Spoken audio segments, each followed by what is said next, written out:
Democrats on Capitol Hill are pushing legislation that, if passed, will codify Roe versus Wade. But the bill is almost guaranteed to fall short in the Senate, where it needs 60 votes to pass. Despite that, Senate Majority Leader Chuck Schumer will move forward with a vote next week. This all follows the leak of a draft Supreme Court majority opinion that appears it would overturn the decades-old precedent of a woman's right to an abortion. Senator Elizabeth Warren spoke today on CBS Mornings about what she believes will happen if abortions become illegal in America. Most of all, we have to remember who will be affected by this Supreme Court decision. It's not well-to-do women. Well-to-do women can still get on an airplane, fly to another state, fly out of the country if they need to have access to an abortion.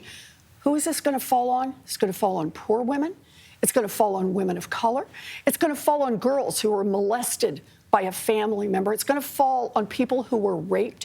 It's going to fall on the mama who right now is already working 2 jobs to try to support the children she has.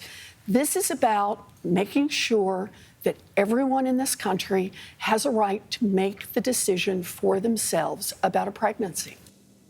Dr. Celine Gounder joins us now. She's an infectious disease specialist and epidemiologist. She's also the editor-at-large for public health at Kaiser Health News. Dr. Gounder, thanks again for joining us. Welcome back. According to the American Public Health Association, for every 1,000 women who are white, 10 will get an abortion. And that number jumps to more than 27 for black women, 27 out of 1,000, and 18 for Hispanic women. 18 out of 1,000 get an abortion. So what are some of the driving factors behind the disparity in these numbers? Well, Mola, why do women get abortions? They get abortions because they have an unwanted pregnancy. And why do they have an unwanted pregnancy? It's because they do not have access to effective contraception.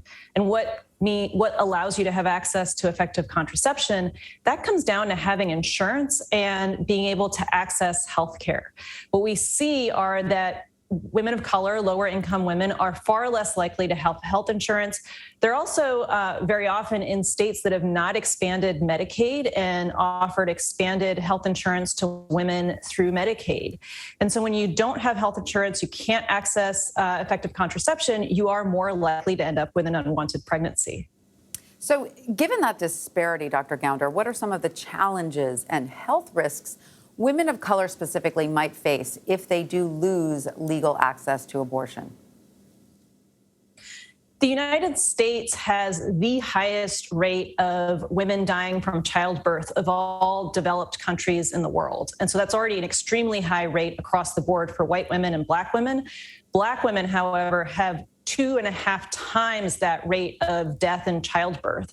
So they really are at extremely high risk for dying in childbirth. Many of these women already have a child and are struggling to balance being a single mom, working, providing care for the child that they already have, and are now facing another child that they're having to support on their own.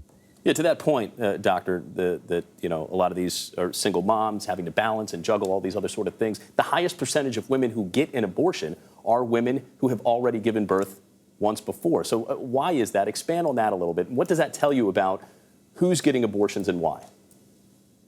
Well, one thing is a lot of women don't realize they can get pregnant so soon after a previous pregnancy, in particular when they're still breastfeeding. Many women don't realize that.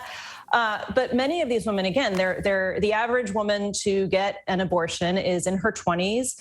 She's poor. She's already had she's already had a child, and she's unmarried. And so she really is in a very precarious position financially, socially, doesn't have a lot of support. And it makes it that much harder for a woman who doesn't have insurance, doesn't have the ability to pay for childcare, to access healthcare, to access effective contraception to prevent an unwanted pregnancy.